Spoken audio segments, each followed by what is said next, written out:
Every shift is different.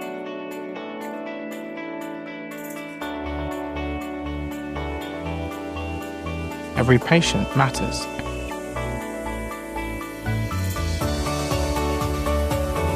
Every role has a story.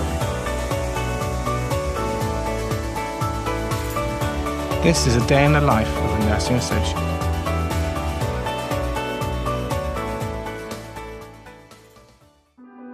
In this series, we'll be following nursing associates across the UK. Each episode takes us inside their working day, in hospitals, GP surgeries, care homes and community teams. You see how they deliver care, support patients and work as part of the multidisciplinary teams. You hear what inspires them to join the profession and what it really means to make a difference. This is their story. This is a day in the life of a nursing associate. We're here at the Etihad Stadium, home of Man City Football Club. But beyond football, the stadium represents opportunity, support and community impact. Through Man City's sponsorship, one local healthcare professional was able to train as a registered nursing associate, a role that's now making a difference in dementia and mental health care. Today we follow their journey from the pitch to the practice, showing how investment in people can change lives on and off the field. Hello, I'm Ashlea Wyton. I work at the Federation of Jewish Services. I'm a care manager / nursing associate. I've been here just over 16 years. In January it was, 2009 I think I started. So you started out as a bricklayer. Can you kind of tell us how you made that leap from that to become a carer? Yeah. So I think because my cousin was a bricklayer, I sort of got pushed into it from school, but I did enjoy doing bricklaying, but it was just I felt something was missing. And then my mum used to come home talking about second family and all the amazing things with the residents and lives that people have had, and you could see the passion, and from that I applied and then started as a carer and worked my way up. So you've been at the Fed for over 16 years, so what's kind of kept you there for so long?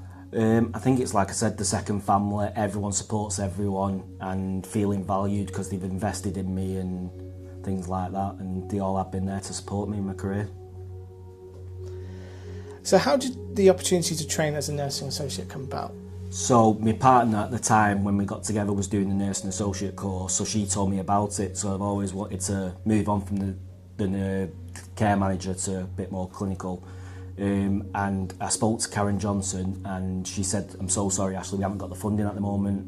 So we had a good conversation. I explained that it's something I want to do to progress my career. And she just said, I wish you all the best, obviously we don't want to lose you and things like that. So I applied to Prestwich Hospital and they offered me a post as a shift leader where they'll put me through the NA course. So I come back, told Karen, it was more or less the day after, she more or less called me up to the office and she had the piece of paper there and it was all the funding in place and for me to sign up for the course. So I just felt extremely valued and shows they wanted to keep me. So yeah, obviously, yes, definitely. So it's an amazing feeling. So what was that moment like then when you got your NMC pin? Oh, it was amazing. I think seeing how proud like my daughter, my partner and my mum all there for my graduation and things like that, because you put so much work into it, because it is a hard course to do, and I think you do need a good support network and things like that to support you through it. And then, but once you've done it, you think, I've done this, and then it's such an amazing feeling. So what does a kind of typical day kind of look like for you now as a care manager and an NA? Yeah, so it's all about planning with me. So, because obviously I have 2 units to run, Willow and Beach, one nursing, one residential. So it's booking in obviously time for supervisions, all your audits sort of thing. I'll be in there and handovers, seeing how everyone is, chatting about the residents and things like that. Then it's all hands-on in the morning, everyone supporting everyone, personal care, breakfast, things like that, medications. And then I'll sort of pull back and do my more clinical stuff like my dressings, insulins, things like that, peg feeds, if I'm on another floor that has a peg feed. And then obviously I've got planned stuff in for my audits and things like that. So you manage a dementia unit, so what's that like in practice? It's an amazing feeling because no day is the same as another day. And I think because they have dementia, some of them are non-verbal and things like that, you become a bit more connected, so you really know them really well. And the families, you get to know them, they are like your second family, and it's just, you feel the love there sort of thing. And I think because you can see everyone's heart in the role, because I don't think you can do care without being that type of person, because you can't do it for the money. It's not one of them type of jobs. But it's just an amazing feeling to know that you've cared for someone. Obviously, as its bad sides when people are poorly and they, God forbid, pass away. But it's nice to remember all the good times, and it's nice to feel that you was there at that time and you supported them. And it's because like it's a forever circle, so we tend to care for the children later on, so they all come back, so it's like continuous, and it is an amazing feeling. How do you use your kind of clinical skills day to day? So, for example, like wound care, peg feeding, and insulin. So obviously, we have our days where we have a diary where we do all the planning stuff for that. Peg feeds are at a set time, things like that. Insulin at a set time for medications.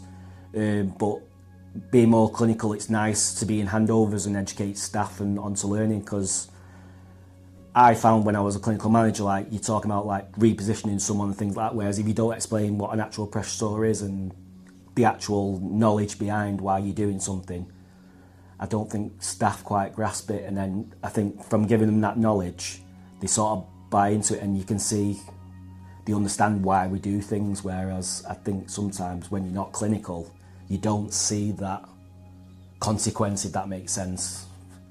But yeah, so it has opened my eyes a lot. How do you balance leadership and hands-on care? I always promote self-learning. I love it's achievement in yourself when your staff step up. So I've got a lot that have stepped up to shift leaders, some that have gone on to do other things, gone into the NHS, things like that. And it's about knowing your staff sort of thing. So I'd say leadership for me is how do they like feedback, things like that, because not everyone likes feedback in the same way. What's the strengths, what the weaknesses, because everyone's got weaknesses, how are we going to develop them sort of thing. And then management is I will support anybody, having regular meetings, checking in on staff, making sure they feel empowered and acknowledged, that because they do an amazing job. So obviously some days will be harder than others, so acknowledging, yeah, we've had a hard day today, you've done amazing. And I think that goes a long way, just that little recognition. So what's the biggest challenge that in your role right now?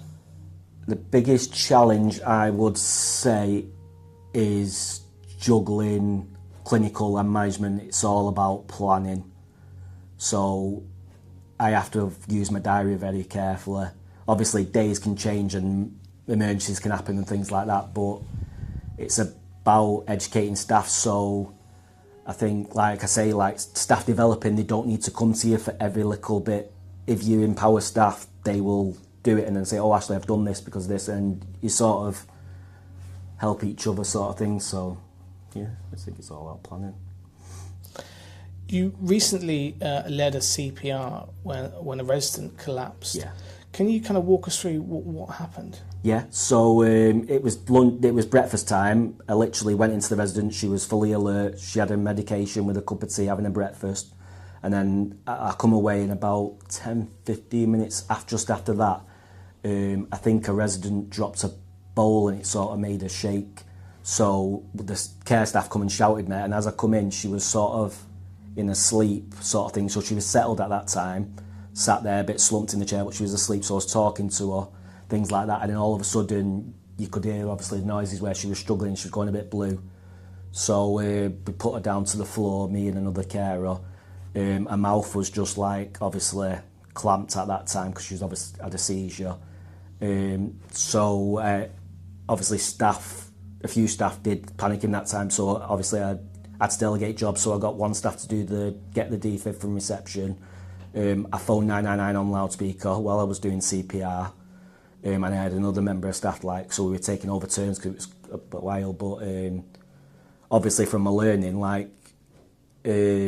obviously I would have just done CPR in the past, but obviously from my learning now, we have obviously the mask, and if you breathe into it, it goes through the nose, so it makes a big difference. So I think education and things like that is massive. And then she come back more or less the same day, come back from hospital. It was an amazing feeling, obviously, you know, they're okay and things like that. And obviously all the staff got together after it, and everyone, some staff was a bit overwhelmed, so it's about supporting them staff, because it's not an easy thing to get through, but if everyone supports everyone, because you know we're going to have days like that, and then you sort of become more, like say, second family. Yeah, and having that debrief, I suppose. Debrief is, yeah, just to release. Key. It's like clarity on things. Like, I think if you go off shift and you don't have a discussion about things, it plays on your mind, and then you think, have I done everything? Or them staff might have thought, what, you know what I mean? You don't want people feeling like that.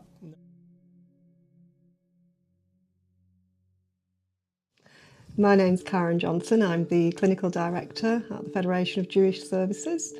I've worked here for 15 years. My background is nursing, midwifery, school nursing, so come with a lot of experience. Ashley's been part of your team for years now, so what's it been like watching him develop into a nursing associate? It's been amazing, really. Ashley started off as a young boy as a carer, and he then progressed into doing more management, so shift leader work. Then latterly he progressed into a team manager post, and then he applied to do his nurse associate. So from being a young boy at around, I think, about 18, and where he is now, it's just been amazing. It's fantastic, really. So proud of him. From your perspective, what does a nursing associate bring to a care home environment that wasn't there before? I think they bring that extra layer of support to our general nurses. So when one of the nurses goes on annual leave, Ashley or female Ashley will cover their shift. So they're giving that additional support across the site and supporting the carers and the other staff. They're invaluable, really.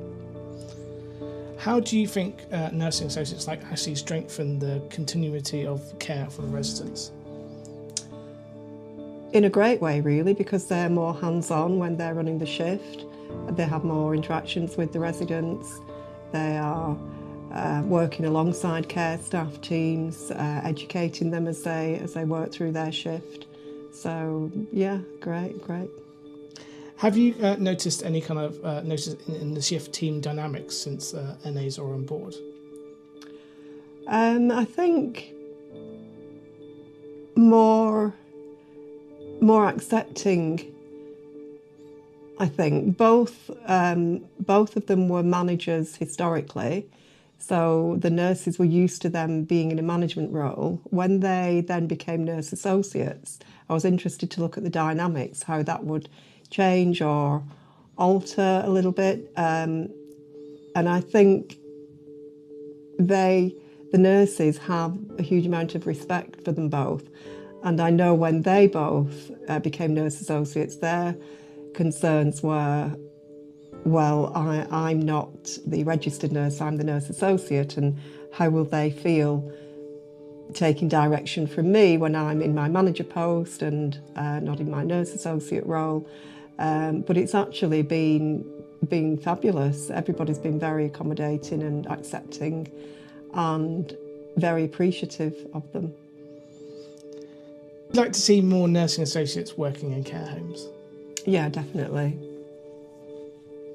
Why would that be? What would they kind of help with that? I think it's the giving that person the experience to learn more. So we do have another nurse associate in training at the minute, and to see her growing in the way she is from being a carer into doing her nurse associate it's been great to see, because she's embracing it.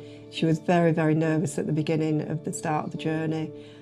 She's just passed her first year. She's going into her second year now. But it's that, giving them that confidence and knowing that they have got the skills and they can do this. You know, that's really good to see. If someone's unsure about the value of NAs in social care, what would you say? Come to Heathlands and see what we do. Definitely.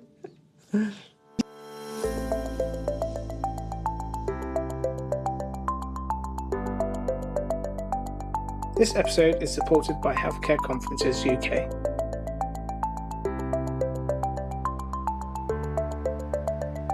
Improve your practice, build your skills. Events designed for real frontline teams. Practical learning you can use the next day. Book your next conference today.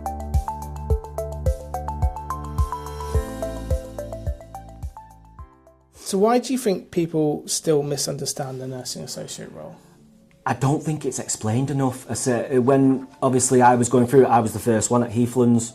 So when I was going through the course, it was all about your policies. We never had policies here for an NA. So they are in place now, but it was a learning curve for them as well as me. So I think just people understanding what that role is, like everyone knows a nurse, things like that. Like I think people now, I've obviously heard people have been educated, but I think sometimes people think, oh, he's not a nurse, I need to go to a nurse, but you can do majority of things that a nurse can do, obviously under supervision or long arm supervision sort of thing, it's training and things like that. So yeah, I just don't think it's advertised as much and talked about as much. Like I never heard about it until obviously my partner mentioned it to me. And obviously she was obviously going through it at the time, and then I think once it was explained what the actual thing was before I applied, then yeah, it's because I think so many more people would be interested in that, because it is a challenge, and I think the nursing is quite full on, and I think it's sort of a way to stepping block to get into nursing, without too much full on at the start, to see if you want to do your nursing sort of thing. And yeah, it was an amazing course. If you had a platform to educate the public or other professionals about NAs, what would you say?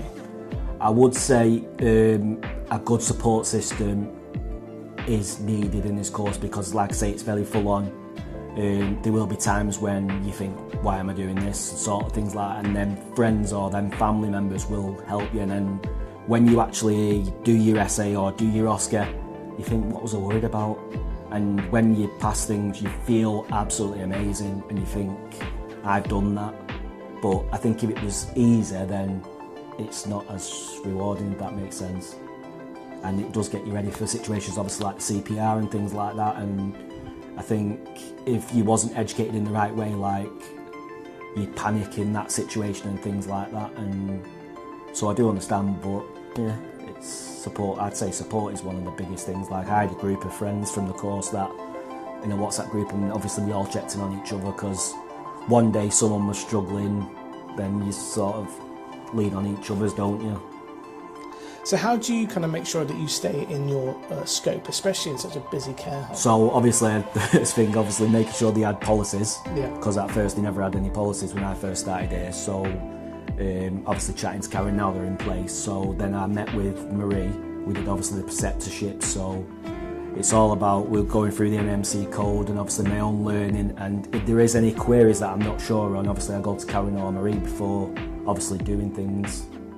So the things that we do all the time, like obviously antibiotic medication and things like that, obviously I've had that discussion, and we know like we can be a witness, but it has to be the nurse that takes lead on things like that. So I think it's about not being scared to ask them questions, because them situations will arise and you don't want to be going in blind, because I know your heart can be in it, you're doing it for the right reasons, but if you do it out of your scope and something goes wrong, you're going to be held accountable, and it's about understanding that boundaries is there for a reason. It's to protect yourself. Yeah, protect you and them. Yeah.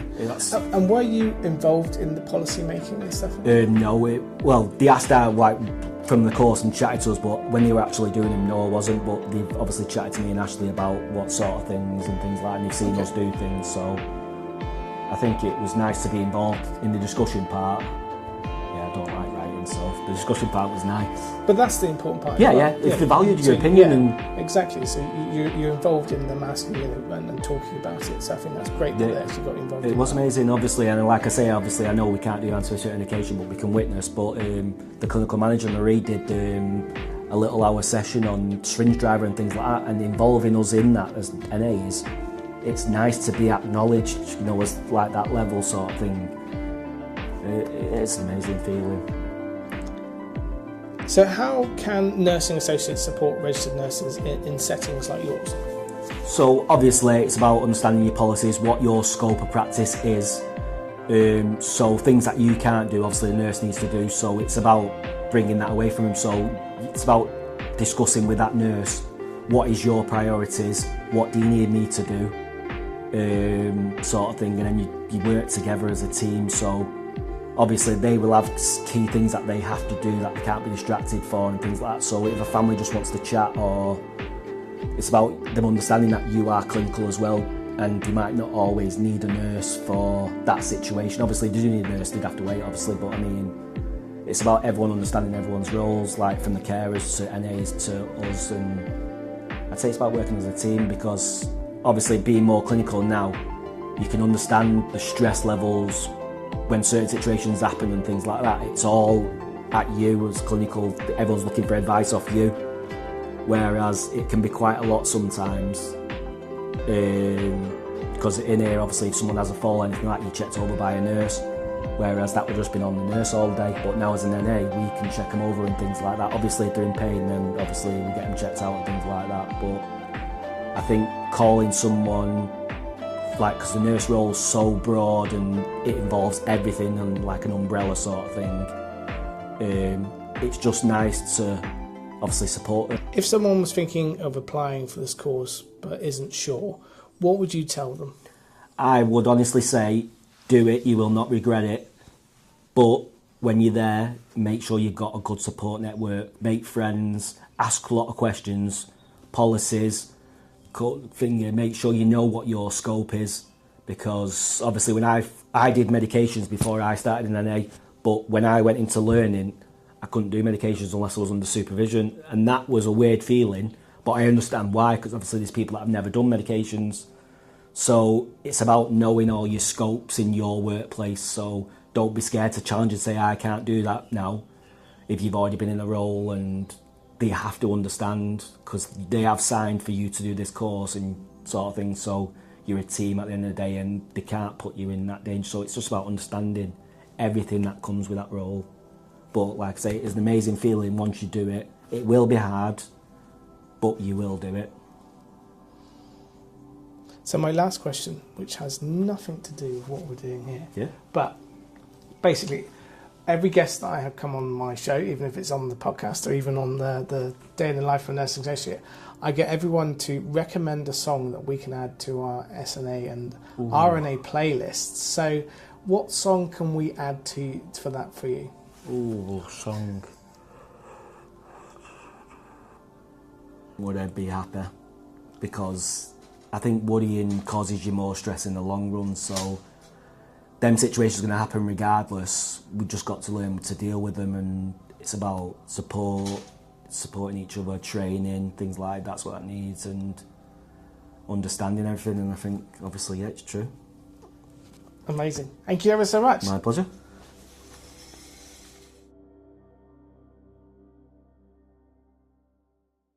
As we bring Series 1 of the Day in the Life of a Nursing Associate to a close, I just want to take a moment to reflect on what this has meant. When we started filming, the aim was simple, to show the reality of nursing associate role. Not the job title, not the debate, but the actual day-to-day work, the leadership, the clinical skills, the responsibility, the moments that don't always get seen. Across the series, we've stepped into different settings, different teams, and different communities. And what's been consistent is the professionalism and impact nursing associates bring every day. To every nursing associate who took part, thank you. You trusted this process, you allowed cameras into your work environments, you shared honest conversations about the role.